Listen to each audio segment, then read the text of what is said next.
Assalamualaikum warahmatullahi wabarakatuh. Perkenalkan, nama saya Suwarni Pratiwi.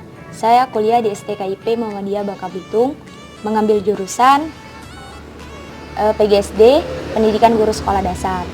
Saya sedang duduk di semester 2, kelas 2A lebih tepatnya. Di sini saya membuat video yang dimana ditugaskan oleh Ibu Winda Purnamasari mengampu mata kuliah kurikulum dan pembelajaran. Sebenarnya bukan saya sendiri akan menjelaskan materi yang akan dijelaskan, yaitu tentang peranan dan fungsi kurikulum. Tetapi ada rekan-rekan kami yang akan membantu saya dalam menjelaskan materi ini. Di mana saya memiliki 5 rekan. Yang pertama yaitu Fatih Farhan, Vika, Nelly Nurjana, Ahmad Iqbal, Agnes Sulansari. Di sini kan kami akan menjelaskan peranan dan fungsi kurikulumnya. Kami beranggotakan 6 orang, di mana 3 orangnya akan menjelaskan tentang perannya dan 3 orangnya lagi akan menjelaskan fungsinya. Fatih Farhan akan menjelaskan peran konservatif, Vika akan menjelaskan peran kreatifnya, Nelly akan menjelaskan peran kritis dan evaluatif, Ahmad Iqbal menjelaskan fungsi penyelesaian dan integrasi, Agnes Sulansari akan menjelaskan fungsi diferensiasi dan persiapan, dan saya sendiri akan menjelaskan fungsi pemilihan dan diagnostik. Baiklah, setelah saya membacakan pembagian materinya, materi tersebut sudah saya berikan kepada teman-teman saya. Sebelumnya, baik saya maupun rekan-rekan saya ingin memohon maaf jika hasil video yang kalian tontonkan memiliki banyak kesalahan. Kami manusia biasa, terkadang kami punya salah. Di sini kami juga memiliki banyak kendala, yang terutama kendala yang pertama kali yang kami miliki yaitu kami tidak bisa berkumpul bersama-sama untuk membuat videonya. Jadi hasil dari videonya kami rekam dengan handphone kami masing-masing, di rumah kami masing-masing. Jadi terkadang ada video yang keterangan, ada video yang terlalu gelap, ataupun wajahnya terlalu dekat dengan kamera, karena kami menggunakan kamera depan. Ada juga yang direkamkan oleh adiknya ataupun temannya. Jadi kami memiliki lumayan banyak kendala, tapi kendala terutama kami tidak bisa berkumpul bersama-sama untuk membuat videonya. Sebenarnya jika kami membuat videonya dengan bersama-sama mungkin hasilnya lebih baik dari ini. Tapi kami bersyukur alhamdulillah masih diberi kesehatan untuk membuat video ini.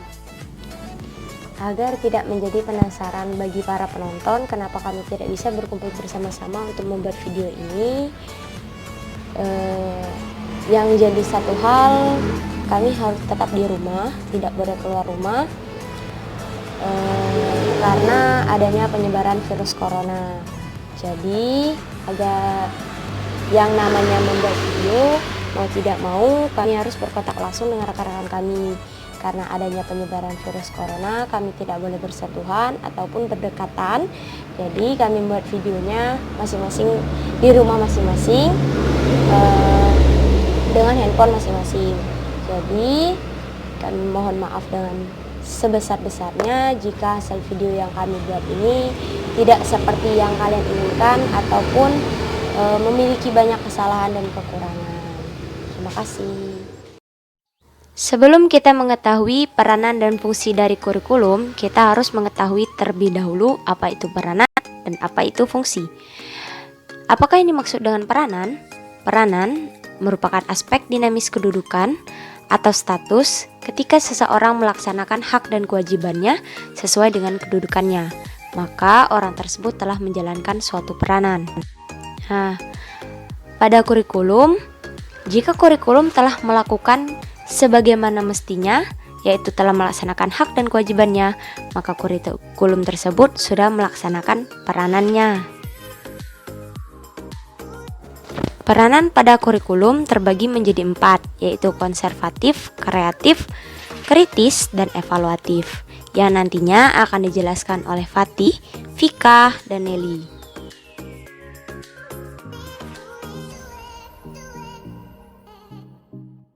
Assalamualaikum warahmatullahi wabarakatuh. Perkenalkan, nama saya Fatih Farhan. Di sini saya akan menjelaskan peran konservatif. Kurikulum memiliki tugas dan tanggung jawab yang mentransmisikan dan menafsirkan warisan sosial kepada generasi muda. Sekolah, sebagai salah satu suatu lembaga sosial, dituntut dapat mempengaruhi dan membina tingkah laku para siswa dengan nilai-nilai sosial yang ada dalam masyarakat. Hal ini sejalan dengan peran pendidikan sebagai suatu proses sosial. Karena itu, pendidikan pada hakikatnya berfungsi pula menjembatani antara siswa dengan orang dewasa di dalam proses pembudayaan yang semakin berkembang menjadi lebih kompleks. Dan disinilah peran kurikulum turut membantu proses tersebut. Melalui kurikulum, siswa perlu memahami dan menyadari norma-norma dan pandangan hidup masyarakat, sehingga ketika kembali ke masyarakat dapat menjunjung tinggi dan berperilaku sesuai dengan norma-norma tersebut. Peran ini penting bagi masyarakat berkaitan dengan cepatnya pengaruh dan budaya asing yang masuk sebagai konsekuensi era globalisasi yang ditujukan, yang dimungkinkan budaya baru yang tidak sesuai dengan budaya lokal akan semakin menggerogoti budaya asli. Dengan peran konservatif, kurikulum berperan menangkal berbagai macam pengaruh yang dapat merusak nilai luhur masyarakat sehingga identitas masyarakat dapat selalu terjaga dan terpelihara. Terima kasih. Wassalamualaikum warahmatullahi wabarakatuh. Assalamualaikum warahmatullahi wabarakatuh. Perkenalkan, nama saya Fatih Farhan. Di sini saya akan menjelaskan peran konservatif. Kurikulum memiliki tugas dan tanggung jawab yang mentransmisikan dan menafsirkan warisan sosial kepada generasi muda. Sekolah, sebagai salah satu suatu lembaga sosial, dituntut dapat mempengaruhi dan membina tingkah laku para siswa dengan nilai-nilai sosial yang ada dalam masyarakat.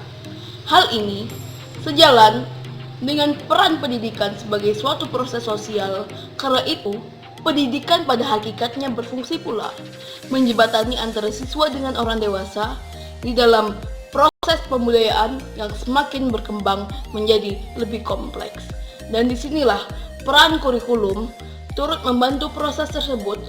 Melalui kurikulum, siswa perlu memahami dan menyadari norma-norma dan pandangan hidup masyarakat, sehingga ketika kembali ke masyarakat dapat menjunjung tinggi dan berperilaku sesuai dengan norma-norma tersebut.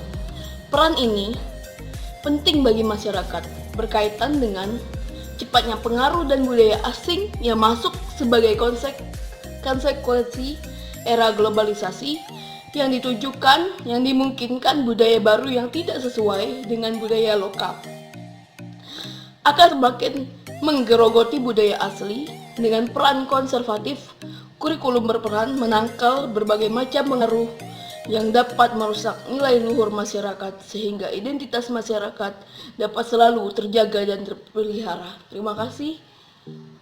Wassalamualaikum warahmatullahi wabarakatuh.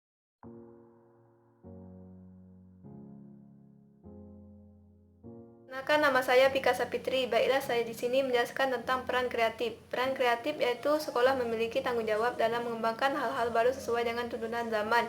Sebabnya tidak bersifat statis tetapi dinamis dan selalu mengalami perubahan. Kegiatan-kegiatan kreatif dan konstruktif jatim, cipta, dan menyusun sesuatu yang baru sesuai dengan kebutuhan masa sekarang dan masa yang akan datang di dalam masyarakat. Kurikulum tidak mengandung unsur-unsur baru menghasilkan pendidikan ketinggalan zaman, sehingga berarti bahwa diberikan sekolah bagi siswa tidak menjadi kurang bermakna karena relevan bagi dengan kebutuhan dan tuntunan sosial masyarakat.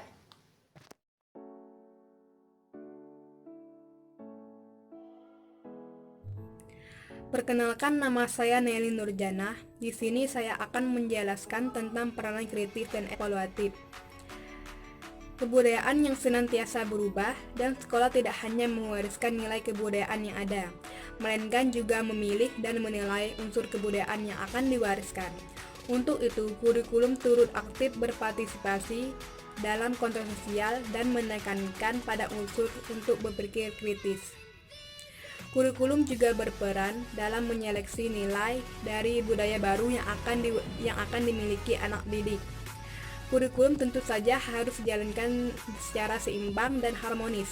Jika tidak, akan terjadi ketimpangan yang akan membuat peranan kurikulum di sekolah tidak berjalan secara optimal. Setelah kita mendengar apa yang dimaksud dengan peranan dan macam-macam dari peranan tersebut, maka kita beralih ke fungsinya. Sebelum kita mengetahui fungsi dari kurikulum, kita harus mengetahui terlebih dahulu apa itu fungsi.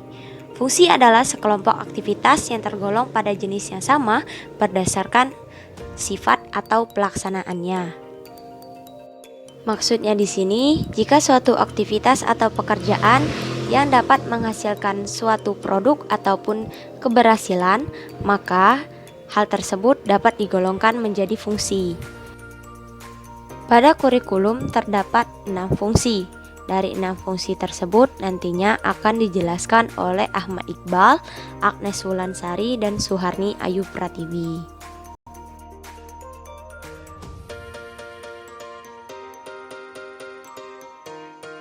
Assalamualaikum warahmatullahi wabarakatuh. Perkenalkan, nama saya Ahmad Iqbal. Di sini saya akan menjelaskan fungsi penyesuaian dan fungsi integrasi.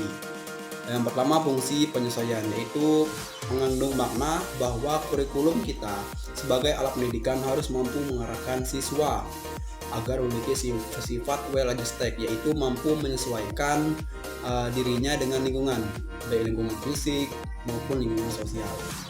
Lingkungan itu sendiri senantiasa mengalami perubahan dan bersifat dinamis.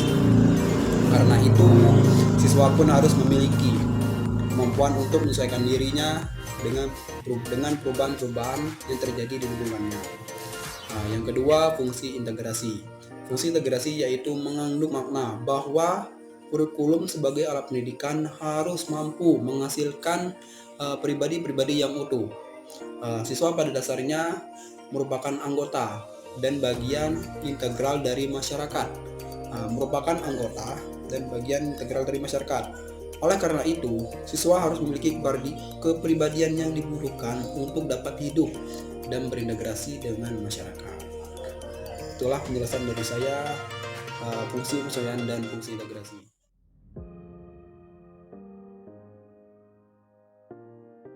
Perkenalkan, nama saya Agnes Wulansari. Di sini saya akan menjelaskan tentang fungsi diferensiasi dan fungsi persiapan. Fungsi diferensiasi. Kurikulum perlu memberikan pelayanan terhadap perbedaan seseorang dalam masyarakat, baik dari aspek fisik maupun psikis. Pada dasarnya, diferensiasi akan mendorong orang berpikir secara kritis dan kreatif, dan ini akan mendorong kemajuan sosial dalam masyarakat. Fungsi persiapan. Kurikulum berfungsi mempersiapkan siswa agar mampu melanjutkan studi ke jenjang berikutnya untuk jangkauan yang lebih jauh atau terjun di masyarakat. Sekolah tidak memberikan apa yang diperlukan siswa atau semua yang menarik minat siswa, tetapi melalui kurikulum harus dapat memberikan kemampuan yang diperlukan siswa untuk melanjutkan studinya ataupun mencari pekerjaan.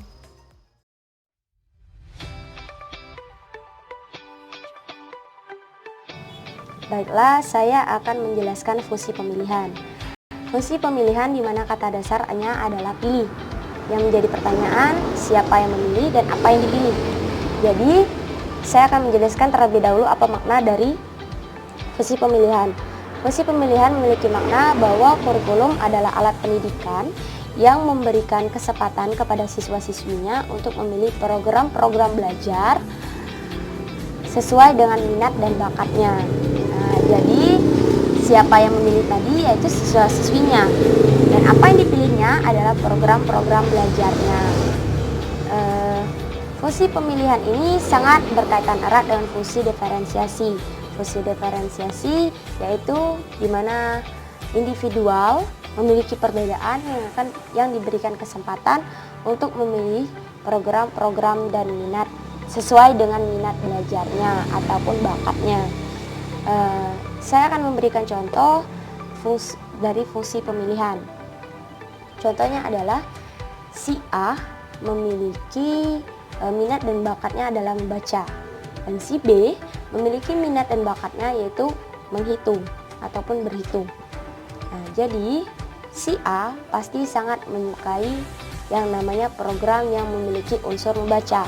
Contohnya yaitu membaca.